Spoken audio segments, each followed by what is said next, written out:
Hello, everyone. We're going to start our chapter on genetics. This is going to be chapter 10. We are just finishing up with chapter 9 and how cells divide. That's going to lead us into how traits are inherited from parent to offspring. If you remember from the previous chapter, chapter 9, meiosis, we looked at how cell division creates sex cells, such as gametes. These are like sperm and egg. And it's important to remember that we get half of our DNA from each parent. We get half of our DNA from mom. We get half of our DNA from dad. So those interactions or the combination of DNA from each parent is going to determine what our phenotypes are, our physical characteristics, who we look like or what we look like, and just who we are.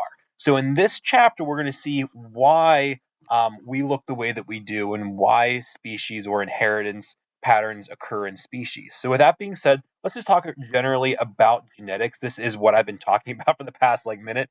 This is just the study of how genes are passed from parent to offspring.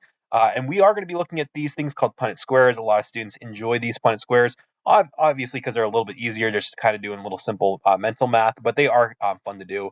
But in this chapter, we're going to be looking at how traits are passed from parents to their offspring. All right, with that being said, our first major concept that we're going to talk about is a phenotype. This is just an organism's physical appearance. This is just what they look like. And this is due to their genes. So again, we have genes on our chromosomes, our chromosomes that we inherit from our parents. These genes or these chromosomes are going to code for our physical characteristics. I think phenotype and physical characteristic sound very similar. So again, phenotype is a physical characteristic. A gene is the basic unit of heredity. This is a just a section of DNA that's going to code for a specific trait. You can see here we have genes for like eye color or genes for like hair color. But these genes are just sections of a chromosome that we are going to, again, inherit from our parents. Remember that we inherit 23 chromosomes from dad and 23 chromosomes from mom. An allele is a different version of a gene. This is just a different type of gene. So, like, you could have a gene for eye color, but there are several different gene eye colors. There could be like brown eyes, blue eyes, green eyes, gray eyes. All of these are the same gene. They're just different versions of it. I think of this as like ice cream and just different flavors of ice cream. Same thing for hair color. You have a lot of different hair colors, and they're all alleles, or they have different alleles that code for those phenotypes. A genotype, this is an organism's combination of alleles that are present when an organism is first created, or from the zygote form.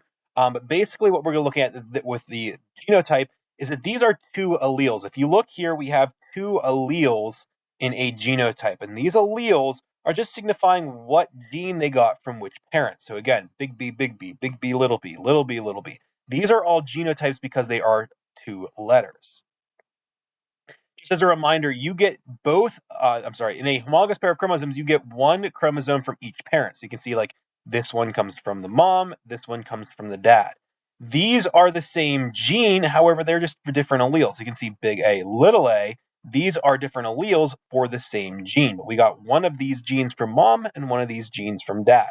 So whenever you see a genotype, we're just saying, hey, we're talking about genes on chromosomes. I like to have this little quiz that shows the difference between these three different concepts. This is an allele, genotype, or phenotype quiz. For the first one, purple flowers. Is this an allele, genotype, or phenotype? This is pretty obvious. It's a phenotype because it's a physical characteristic. Big A, is this an allele, genotype, or phenotype? This is an allele since it's only one letter. Big B, little b. This is a genotype since there are two letters. Little b. This is an allele since it's one letter. Green eyes is a phenotype because it's, again, a physical trait. And then little a is a genotype since there are two letters. Now, whenever these letters in a genotype are identical, we call this homozygous. Big B, and little b is an example of a homozygous genotype. Remember, we say the whole word here, we say homozygous, we don't abbreviate it. Heterozygous is when there are two alleles. So you can see here, the big B is a heterozygous genotype. And we always put the capital letter first. I'll explain why later on, but heterozygous is when they are different. So big B, little b. I would like to show this as a pair of heterozygotes. They're just a little uneven. Oh, come on, that's allele funny. Okay, bad jokes. Dominant alleles. These are the stronger of two genes expressed in a genotype. We signify dominant alleles by having a capital letter. Recessive alleles. These are genes that are masked by the dominant gene. These are lowercase letters. You can see here, I love this image. I found this a couple years ago and I keep on using it. This dominant capital B is going to be expressed while the lowercase b is not going to be expressed in a heterozygous genotype. So whenever we have at least one big capital letter, it's going to be expressed. The only time we have the lowercase or recessive gene expressed is if we have two of them. That's what we're going to learn next. But before we get there, we have to learn some more terminology. So like homozygous dominant, this is when there are two dominant alleles, like big A, big A, big B, big B, big C, big C. Homozygous recessive, since they are recessive and they're the same, this is little a, little a, little b, little b, little c, little c. Heterozygous, this is when there's one dominant and one recessive. You can see big A, big B, big C, little c. These are heterozygous genotypes. We don't have to say whether it's dominant or recessive since we know there's going to have one of each. All right, another little quiz here on different genotypes. The first one, is it a homozygous dominant, homozygous recessive, or heterozygous? This one is homozygous dominant since they're both capital letters and they are the same. Next one is homozygous recessive since there are two little h's. The next is heterozygous since they are different, big F, little f. Same with big t. And then little e is homozygous recessive, and big M is homozygous dominant. Now, one last thing here with this section, we have to learn about something called law of dominance. This is where if a genotype has one dominant letter, it's going to express the dominant phenotype. So obviously big A, they have two dominant letters. It's definitely going to be red here.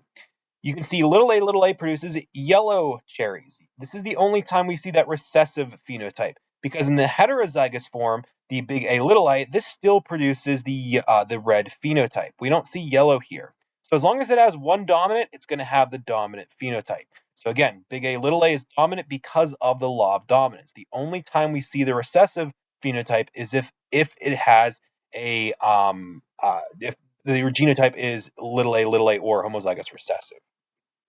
Now, let's do a little quiz here to end. Big R is purple flowers, little r is white flowers.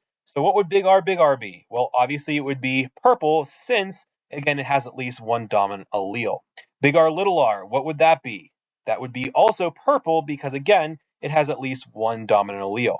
The only time we have white flowers is if there are two lowercase alleles, little r, for example. We're going to end here on a great meme. This job isn't for everyone, but hey, it's in my genes because it's talking about genes. Okay, bad joke. All right, on to 10.2. This is going to be where we talk about Punnett squares. And just something to remember, organisms have two versions of every gene. So again, you can see this is a genotype. One of these comes from mother, one of these comes from your father. And what happens is meiosis produces sex cells with only one version of the gene. So again, we're not going to give both of these versions to our offspring. We're only going to give one because, again, you get half your genetic code from your mom and half from your dad. So what we do is we use a Punnett square to predict the outcomes of two parents having offspring. So you can see this is just a tool we use to try to figure out what the chances of a trait being passed on from the parents to the offspring is. On the sides here, these are alleles. These are individual alleles that are in a genotype. So you can see like this is going to be one parent while this is going to be the other parent. Because again, remember, the parent's only going to pass on one of these alleles. This is because, I'm going to go back here, this is because, again, the parent is either going to pass on this one to their offspring or this one. They're not going to pass on both. So what we do is we show what gene is going to be passed on randomly by putting them in a Punnett square. So the alleles out here are just showing you the alleles from the parents, while these on the inside are the possible offspring. These aren't just saying that they have to be produced. We're just saying, hey, these are possible offspring that could be produced if these two parents have an offspring. So here's another way of looking at it. You can see here again, you can put the father's alleles on top, the mother's alleles on here on the side. I like to show this as saying, hey, these are actually the sperm and the eggs here that are being produced by the father and the mother. What we're showing you in the middle here in each one of these squares is just a possible outcome. It's not saying that 4 kids have to be produced every time these parents go through sexual reproduction. We're just saying, hey, there is a possibility to produce any one of these 4 different zygotes. So as you can see here, what's going to happen is these alleles are going to be passed and placed in each box. You can see like this big B is brought down, this big B is brought over. And so it produces, again, a genotype that will eventually produce a phenotype. You can see again what this looks like of bringing the capital letters here, the lowercase letters here, and the only case where we get purple flowers, again, remember that law of dominance, is where we get the, the only case where we get white flowers is where we get the homozygous recessive genotype. Everywhere else is a purple flower because purple is dominant to white. Now here's another way of looking at it. Again, you can see the big G, little g, big G, little g. They're placed on top. These are the parents. The big G's are brought down. You can see each individual big G is placed in the box here, the little g's as well. And then on the left-hand side here, you can see the big G's and the little g's being brought over. Again, each one of these squares is just showing us a possible outcome that could arise from these two individuals going through sexual reproduction. So again, this is what the final Punnett square would look like. All right, let's do a quick cross between parents that are big A, and a, little a. Or in other words, let's do a cross between parents that are homozygous dominant and homozygous recessive. What would go in each one of these boxes? Try to figure it out on your own, but remember we pull down the big A and place them in each box here. We bring over the little a and place them in each box. And what we'd see is in each box, there's actually going to be a heterozygous genotype. Now, looking at the total offspring, again, we have four different quadrants.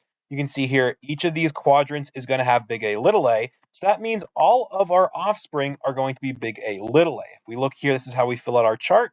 And which ones are dominant? Well, all of the heterozygous are dominant because, again, they have at least one big A. So all of the offspring are going to be heterozygous, and they're going to have the dominant phenotype. This is how you complete one of these little tables. Let's do a cross now between big A, little a, and big A, little a. So each of these parents would both have the dominant phenotype, but they would be heterozygous. So it would go in this first one.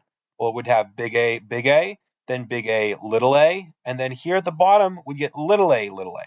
So that means out of our total offspring, these four boxes, one of them is big A, two of them are big A, and one of them is little a, little a. And again, how we find the percents is we just take the top number divided by the bottom number. So 1 out of 4, 2 out of 4, 1 out of 4. Now, which one of these are going to have the dominant phenotype? Well, that's at least any genotype with a big A. That's 3 out of 4 of them, which is 75%. And only one will have that recessive phenotype, which is 25%. We're going to end this section with this great meme, understanding Punnett squares. Took me a little while to understand. Good. All right, 10.3 is going to focus on Gregor Mendel and his experiments and how he figured out how Punnett squares actually work. So, before Mendel in the 1800s, there was something called the blending hypothesis that basically states that the offspring are a combination of the parents' phenotypes. So you can see like a red and a white flower would produce a set of pink flowers. Like these are the children of the parents here that are red and white. And this does make sense sometimes. We do see this a little bit, but it doesn't make sense of all of nature and all of inheritance because eventually all of these flowers would become pink. So this isn't correct. This blending hypothesis was a good start, but it wasn't actually true. Along comes Gregor Mendel. Go back. In the 1800s, he was an Austrian monk, but he was also very educated. He was a religious person who worked at a religious monastery. But he was also doing some work in genetics, and I always think he looks like Dwight Schrute from The Office. But he was doing some investigations into pea plants. And what he was doing was he was looking at how pea plants' inheritance patterns, if he could see if there was actually patterns in those inheritances. So one of the reasons why he chose pea plants was that they reproduce very quickly and they're easily identifiable with their phenotypes. So it's not like it's hard to tell whether it's green or yellow. They are either green or they're yellow. Now, what Mendel did for 8 years and for a lot of his time is he studied thousands of pea plants, and he crossed pea plants together and looked at their offspring. And he actually had assistants that helped him as well. But this is something that he took a lot of pride in, a lot of data in. So what Mendel was looking at was he was actually looking at the transfer of pollen from one part of a plant to the next. And this is sexual reproduction. It may not make sense to you that plants go through sexual reproduction, but they do. They have male parts and they have female parts. So what happens is he was controlling which parts were mating with which parts, or which I should say, which organisms were mating with the plants. So he did this for years and years and years. And just a little bit of a note here. Let's go over P, F1, and F2 generations. P is the parental generation, F1 is the offspring of the P, and then F2 is the offspring of the F1. So again, P is the top, then F1 below, then F2 below that. So what Mendel did with the P generation, the original generation, was he kept on crossing purple flower plants with like purple flower plants. And he kept on crossing white flower plants with white flower plants. And he called these true breeding. So again, sometimes when purple and purple mixed, they sometimes got white. But what he did to stop this was he just kept on reproducing purple and purple flowers until again, he got nothing but purple. Same thing with white. He kept on crossing white and white until he got nothing but white. Then what he did was he took the in the F1 generation, he took a purple and a white and crossed them, and they got all purple. Again, this disproves the blending hypothesis, since the blending hypothesis states this should be light blue. Then the F2 generation, he took two of these plants and crossed them. Now, again, if they crossed, they should still be purple, but he got 3/4 being purple and 1/4 being white. So this is where we see this white flower reappear. We lost it in the F1 generation, but it came back in the F2 generation. And he said, this is kind of odd. Like, why is this white flower? Why am I losing it in this F1 generation? And he kept on doing this and doing this with all of these different types of phenotypes and characteristics of the pea plants. And he kept on getting that 3-to-1 ratio, where 3/4 of the plants were the dominant phenotype and 1/4 was the recessive. Now, he didn't know about dominant recessive. He didn't know about genes. He didn't know about cells, but he did know that something was inheriting, some factor was being inherited and passed on from parent to offspring. You can see here, purple and white, he got all purple. He took two of these purple. And again, he got some purple, but he also got some white in that F2 generation. Now, what was actually happening was the purple flowers were homozygous dominant and the white flowers were homozygous recessive. All of the F1 generation was heterozygous. These heterozygous genotypes would produce a purple phenotype. He took two of these purple heterozygous flowers and crossed them, and this is where he got the recessive phenotype only 1/4 of the time. You can see this is why we use the Punnett squares, is because it shows us that 3/4 of the time he got the purple because they were either homozygous dominant or heterozygous. The 1/4 of the time that he got the white was that they were homozygous recessive. So again, you can see here what that looks like, the P generation, the F1 generation, and the F2 generation, what that looks like. Now, he published his findings in a local journal in 1866, and you would think he got a lot of notoriety and made a lot of money. No, this was, kind of just went under the radar. People didn't really care about this. They didn't think it meant a lot. It wasn't until the 20th century, nearly about 50 or 60 years later, that people were like, oh my gosh, this guy knew what he was talking about. And it was really significant. So we call Gregor Mendel the founder of genetics because of how significant his findings were. Something to add here about Mendel and his research was that Mendel actually didn't realize what a Punnett square was or make a Punnett square. It wasn't until years later that somebody named Reginald Punnett, who was like a mathematician scientist that was looking at how patterns of inheritance occurred in his time, he wrote a book called Mendelism and made Punnett squares. So don't think that like Mendel was making Punnett squares. He just understood that some trait was being passed from parent to offspring, and he called it a particulate. He just didn't know what those particulates were. We later learned that these are chromosomes and DNA, but he again didn't know any of this. But again, it wasn't until years later that we actually made the first Punnett squares. We'll end section 10.3 with this great meme. What's the comedian's favorite square? A Punnett square? Definitely my favorite square. 10.4 is going to wrap up our section about Mendelian genetics. And this is where we're going to talk about something called pedigrees. Now, a pedigree is basically just a family tree. And what this family tree does is it traces and records the occurrence of a certain trait. So you may have seen something that looks like this before, where we have squares and circles kind of attached by lines. This is known as a pedigree. And I'm going to show you how in this section, how to read one of these pedigrees. On pedigrees, males are squares while females are circles. If they are affected or if they have some trait, they're shaded in. So you can see a male that's unaffected, a female that's unaffected. Again, these don't have any shaded in parts. The affected male and affected female are shaded in. The lines between the individuals do represent things. So you can see the line between this circle and square. When there's a line like this, you can see that means that they have produced offspring, so they've reproduced. So you can see this mom and this dad had two offspring. They had a son and a daughter. So you can see here, these are like a sibling line. So these are like brothers, and this is like a brother and sister. But this is just showing you that these two parents had two offspring. Whenever we have a individual that's a carrier in this case, so a heterozygous, that means that carrier is going to be half shaded in. So you can see the half shaded in male and the half shaded in female. So you can see again, these would be heterozygous, but we only talk about these heterozygous or these carriers in the recessive traits. When they are recessive, they're going to be, that's the only chance they're going to be heterozygous. All right, to finish out this section about pedigrees, let's look at dominant traits. So again, on our last part here, we looked at recessive traits, where the homozygous recessive genotype would be affected. Now it's going to be complete opposite. Now these are when there is a dominant trait. So as long as there is one dominant allele, that organism is going to have the trait. The non-shaded, or the like the white here, is going to be the recessive, the homozygous recessive. In this case, there are no carriers, since at least if you get one of these big A's, you're going to be affected. Again, there are chances here where you will have a question mark be the right answer. So in this case here, it's kind of backwards for the recessive traits. Let's look at a pedigree and try to see if we can try to figure it out. Now we have, again, the one parent, the mom has it, so she has at least one big A. This parent doesn't have it, so we know that these are little a, little a. So here, both of these children don't have it. So that means they are also little a, and little a, little a. But that tells us something we know about this parent. If this parent was big A, they couldn't have kids that were little a, little a. So this parent has to be big A, little a.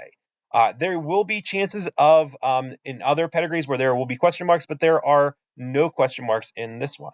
All right, hello everyone. We're going to start our section in this chapter called non-Mendelian genetics. This is basically a little bit different than what Mendel found in his experiments. So up until this point, 10.1 through 10.4, we've been talking about how kind of what Mendel saw, what we see that today. We don't typically see what Mendel saw in every type of inheritance. It gets a lot more complicated than what Mendel saw. And what Mendel actually, what he saw in his experiments, he was kind of lucky. With his experiments, the pea plants only had like two different variables or two different types of phenotypes. And if you think about it, a lot of things don't just have two variables. Think about human height. There are so many different human heights out there. It's not like tall or short and that's it. So what we call those are non-Mendelian genetics. And what we're going to do in this part of the unit or chapter is we're going to look at different types of inheritance patterns that really don't follow his rules. Now, that doesn't mean that Mendel was wrong. It just means that there is more to the story. So with that being said, let's get into 10.5. This is going to talk about codominance and incomplete dominance. So first, incomplete dominance. This is when there is a mixture of the two phenotypes. So you can see in complete dominance, we had a blue and a yellow phenotype, where the heterozygous was also blue. In incomplete dominance, this is a mix where we have blue and yellow, but then the mix of them would be green. This does look like the blending hypothesis, and it kind of is, but it really still doesn't support the blending hypothesis. Let me show you why. So again, we have red flowers, sometimes we have white flowers, and then in some species we have the pink flower. So again, this is all one species where we have three different phenotypes, but the middle, or the heterozygous, is a mix of the two. Now, if we still would cross that mix, you can see like the pink and pink, the blending hypothesis would state that we would get all pink flowers, and we still don't, because if we do the Punnett square over here, I don't think it's going to come up. No. What happens is we still have red and white genes for the flower color. So again, this is not supporting the blending hypothesis. This is a little bit different. Codominance is where we see both of the traits. You can see again, we have the complete dominance where we have the blue and the yellow, but in this case, the heterozygous is both blue and yellow. An example of this would be like the roan cow, where there's a species of cow that has a red phenotype, a white phenotype, and then a red and a white phenotype that's the heterozygous. So you can see what that looks like in the cow.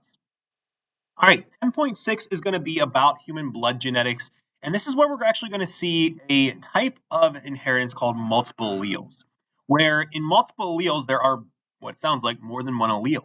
There's an A allele, a B allele, and an O allele. You might have heard having a different blood type of having like A blood, B blood, AB blood, O blood. Those are the 4 different phenotypes. And what they're looking at is these things called antigens. These are little markers in the cells that let our cells know what type of cells we have, or that your cells are your cells and maybe an invading cell isn't your cell. So what happens in human blood type is A and B are equally dominant to each other. That's because they are co-dominant. But they are also co-dominant to O. If we look here, you can see here the blood types. Both, if you have an A genotype, you have A blood. If you have A and O, you have A blood. That's because, again, A is dominant to O. If you have B blood, you either have BB or BO. If you have AB blood, you have AB. And if you have O blood, you have 2 O's. Now, these O's are recessive, but they are just a different type of allele. Now, like I said before, you can see here A blood, we have 2 different genotypes. B blood, we have 2 different genotypes. AB blood, we only have 1 genotype. And O blood, you have 1 genotype. I'm going to go over how to work through one of these practice problems about blood genetics. So let's take a look here. It says a man with type AB blood marries a woman with type O blood. Give the genotype and phenotypes of all the possible offspring. So remember, the man is going to be AB, the woman's O. So it's going to look like this, where the man is AB, the woman is O. So remember, the woman that is O is only going to have the O alleles. You can see here what that looks like. They're only going to pass on the O alleles, while the man can either pass on A or B. So in this case, the offspring can either have A blood or they can have B blood. So again, for A blood, it'd be 50%, and B blood, it would be 50% because, again, BO makes B blood. There is 0% chance that any of their offspring would have AB blood, and there's 0% chance any of their offspring would have O blood. Let's do another one. A man and a woman are heterozygous for A blood. Give the genotypes and phenotypes of all the possible offspring. In this case, they are both AO. You can see what that looks like here, where 3/4 of them are going to have A blood. So this has A blood, this has A blood, this has A blood, but this has O blood. So A would be 75%, O would be 25%, and these two would be 0 because obviously neither of the parents had B blood. All right, on to what these blood types actually tell us about the cells. What you're looking at are just antigens. These are little like flags that are on the cells. People with A blood have A antigens. They're just like a marker that says, hey, I have this type of blood. People with B blood have B antigens. People with AB have both A and B blood. And people with O blood don't have these antigens. What these antigens, again, allow us to do is to mark our cells and help us fight cells that aren't our cells, that could be pathogenic. What our body does is it produces antibodies. They're like immune proteins that will help our immune system attack other cells, so it keeps our body, without infection. So what happens is this B antibody will attack B blood. This A antibody will attack A blood. This is why people with A blood can't get B bloods, because their antibodies would attack the B blood. People with AB blood, since they have both antigens, they're not going to have any antibodies because, again, if they did, their own cells would be attacked and that wouldn't be good. People with O blood don't have antigens, so they have both A and B antibodies. So when we look at these different types of like antigens and antibodies, type O is a universal donor since the red blood cells don't have any antigens. Type AB blood is a universal receiver since it doesn't have any antibodies. So say if you're O, the only other type of blood you can get is O blood. Say if you're A, you can get O or A. If you're B, you can get O or B. If you're AB, you can get anything because you don't have any antibodies to attack the blood with. So again, there is a way that we have to transfer blood so people won't get infected or get sick. All right, we're also going to go over something called positive and negative. You can see this is the rates of different types of blood in the population of the world. O blood, even though it's the recessive blood type, it's actually the most prominent, or we see it the most in people. We can see A or O positive is much more than O negative, but O in general is about 50% of the population. Then A, and then B, and then it's really, really rare to be a B, just because you need both an A and a B allele. But the Rh factors that we're looking at are just another set of antigens, where if you're positive, that means you have these antigens. If you're negative, it means you don't have them. Why we call them Rh is we actually first identified them from a rhesus monkey that we also share this antigen set. But what we typically see is the positive is actually dominant over the negative. So you can be positive positive, or you can be positive negative. If you are positive negative, you still have positive blood. If you're negative, that means you have two negative alleles, and it means you don't have those antigens on your red blood cells. It says a woman is heterozygous for positive blood. A man is negative. What are the chances their offspring will be positive and negative? All right, so let's do this problem. It says a woman is heterozygous for positive blood and a man is negative. That means the man's going to have negative negative as his genotype. The woman's going to be positive negative. That means if we look here, the Punnett square is going to look like this, where the positive and negative go here, the negative negative goes here, and half of their offspring are going to have positive blood, and the other half is going to have negative blood, because again, these two offspring would have negative blood. Even though this is heterozygous, this would also have positive blood, since the positive is dominant over the negative. So the offspring here would be 50% positive and 50% negative. Our last two sections are going to wrap up non-Mendelian genetics. We're going to go over sex-linked genetics. This is, again, where we're going to be talking about how females have an XX chromosome and males have an XY.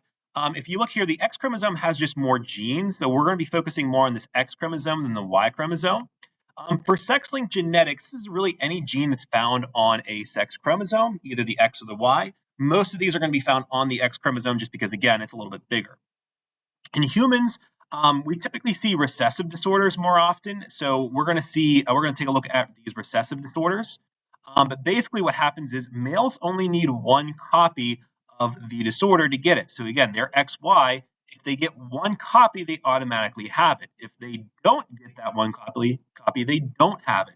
So males in turn will actually inherit these disorders more than females, because females need two of these copies. You can see here, this is an affected female.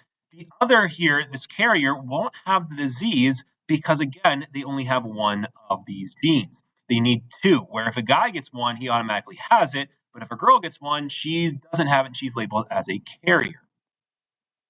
This is why males typically have more like color blindness. It's because as long as we get one, we automatically have it. Females need two, so we do see color blindness in females, but it's just a lot more rare because it's harder to get two for a female than it is just to get one for a male. Now, this is a colorblind test. Don't freak out if you can't see a number here, but this is a colorblind test. You can see there's a 1 here and a 2 here. This is one of the ways that doctors will tell you, hey, you might have a certain type of color blindness, and this is an example of what that color blindness may look like, where we have the normal vision, and we have different kinds of like red, green, blue, yellow, green weakness. You can see what that looks like to a person that might be colorblind. Our last type of non-Mendelian genetic that we're going to talk about is something called polygenic inheritance. This is where there are going to be several alleles that contribute to one phenotype. This is a little bit different than what we've learned in the past with Mendelian genetics, where it's like one gene equals one trait. This is where there are going to be several genes that all have an effect on one trait. I like to show this graph here that shows that there are going to be many phenotypes then, because there are so many genes that would influence one trait. They're all going to have an effect. And just because, you have one gene here and another gene there, there's going to be a wide variety of outcomes.